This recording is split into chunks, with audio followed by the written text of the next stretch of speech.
When it comes to trades in the NFL, you never really can be too sure how they're gonna pan out. This is everything I ever dreamed of, and I think that it's gonna be it. It's gonna be one of the best things that ever happened to me in my life.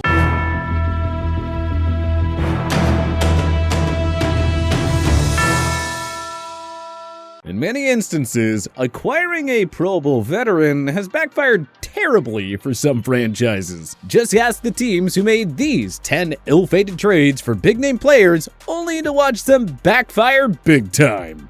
The Herschel Walker trade. It's widely regarded as the worst trade in NFL history.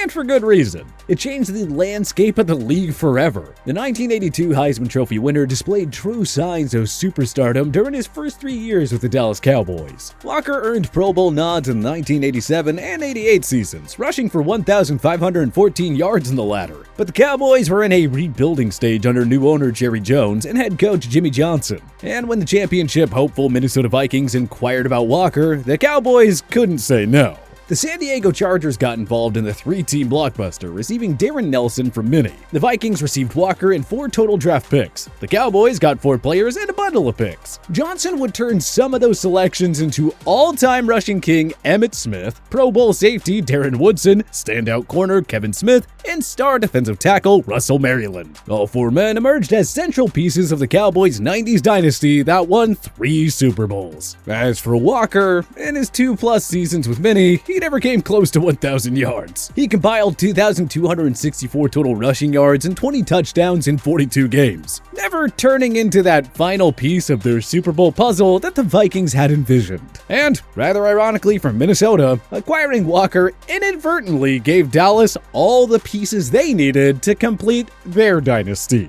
OBJ'S underwhelming tenure in Cleveland.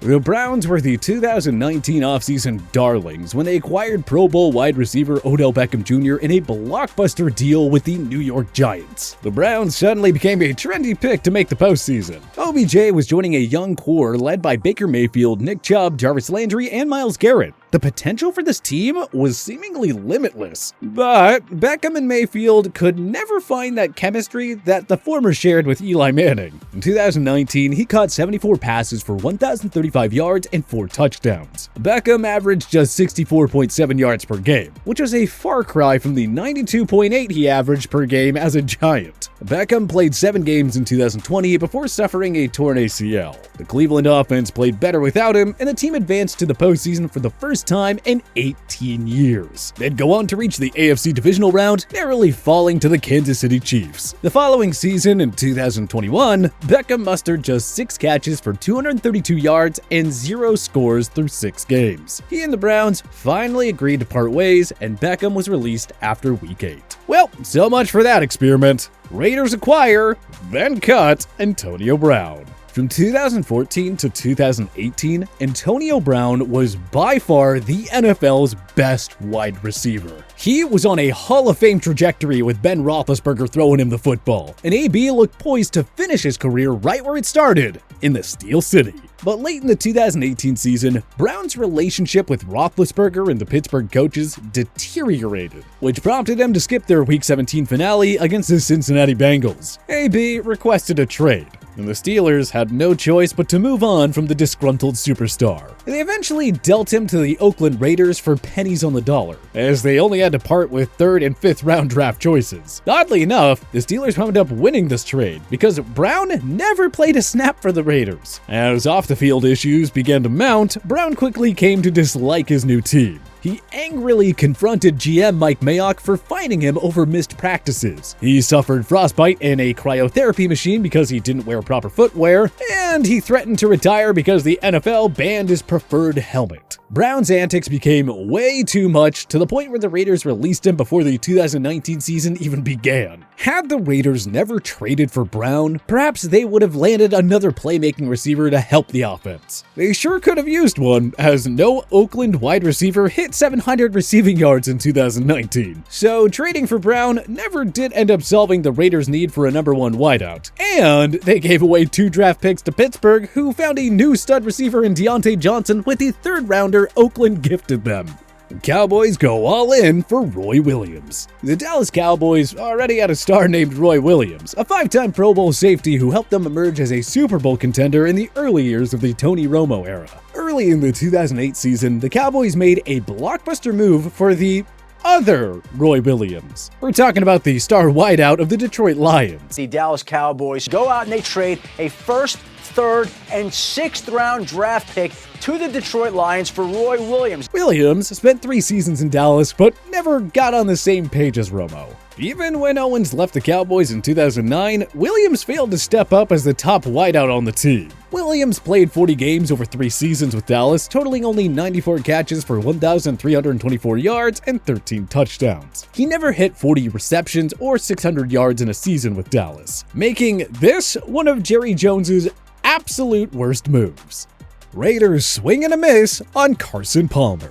The Raiders lost starting quarterback Jason Campbell in October of the 2011 season with a broken collarbone. But since they were in a wide-open 4-way race for the AFC West title, the front office decided not to punt on the season. The Cincinnati Bengals quarterback Carson Palmer refused to play for the team after they drafted his replacement, Andy Dalton. He even threatened retirement. But thanks to the speedy emergence of Dalton, Palmer became expendable. And so, the Bengals happily traded him to the desperate Raiders. In return, Oakland paid the high price of a 2012 first-rounder plus a 2013 second-round selection. Cincy would use those picks on corner Dre Kirkpatrick and running back Giovanni Bernard, respectively. Both became serviceable starters for the Bengals, which is much more than we can say about Palmer in Oakland.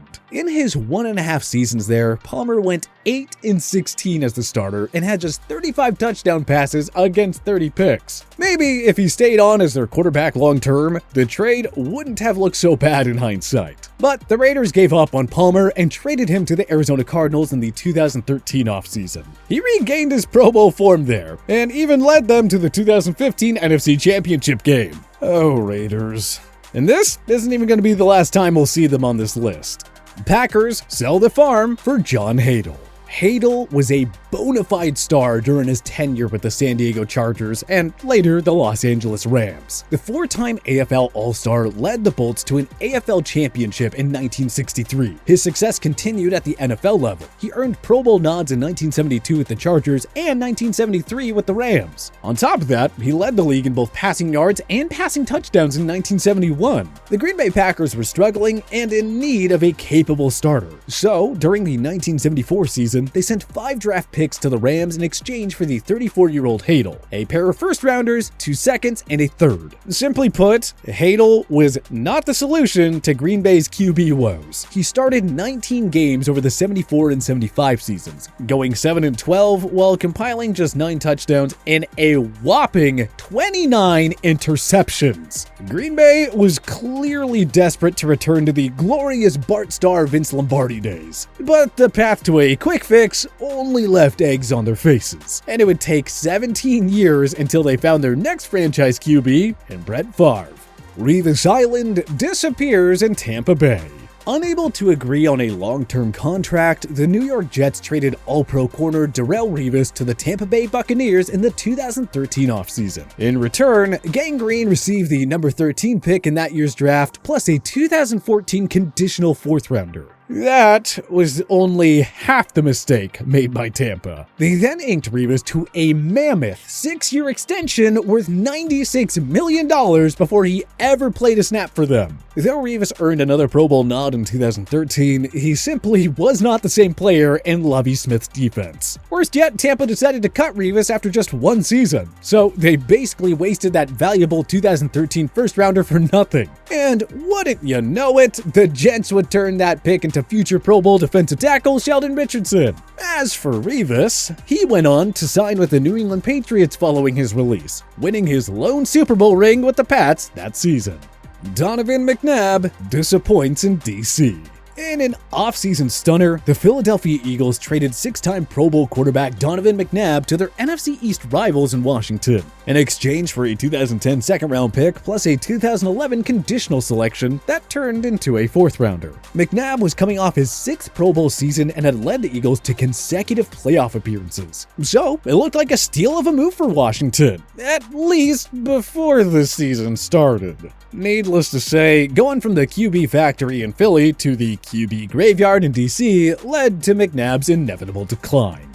He lost 8 of 13 starts in 2010 and completed only 58.3% of his passes for 14 touchdowns against 5 interceptions. After one season in Washington, McNabb was traded to the Minnesota Vikings, where he spent the final year of his career, Randy Moss's forgettable stint with the Raiders. We told you we'd be seeing the Raiders once more. Brown was far from the only superstar receiver that disappointed in Oakland following a blockbuster trade. After the 2004 season, the Minnesota Vikings traded the future Hall of Fame wideout to the Raiders in exchange for linebacker Napoleon Moss, plus 2005 first and 7th round picks. Minnesota used the number 7 selection from Oakland on Troy Williamson, who turned out to be a big-time bust. Not that Moss fared much better in Oakland. Though he managed 1,005 yards in the 2005 season, Moss followed it up in 2006 with only 42 catches for 553 yards. Both career lows at the time. The Raiders would trade Moss to the New England Patriots in the 2007 offseason, and all he did on his new team was catch a single-season record 23 touchdown passes while leading the Pats to a perfect 16-0 regular season. Moral of the story, the Raiders just can't have nice things. Brett Favre's a flop with the Jets. After the 2007 season, Green Bay Packers icon Brett Favre announced his retirement. But then he went back on his word and decided he wanted to keep playing. This led to a very awkward situation in Titletown, because Mike McCarthy and the Packers made it very clear that they were moving forward with Aaron Rodgers as their QB. Well, the QB-needy Jets traded for the soon-to-be 39-year-old, giving up a conditional 2009 4th-rounder pick that turned into a 3rd-rounder. The Jets did manage to finish with a 9-7 record, barely missing out on the postseason. However, Favre wasn't the reason why.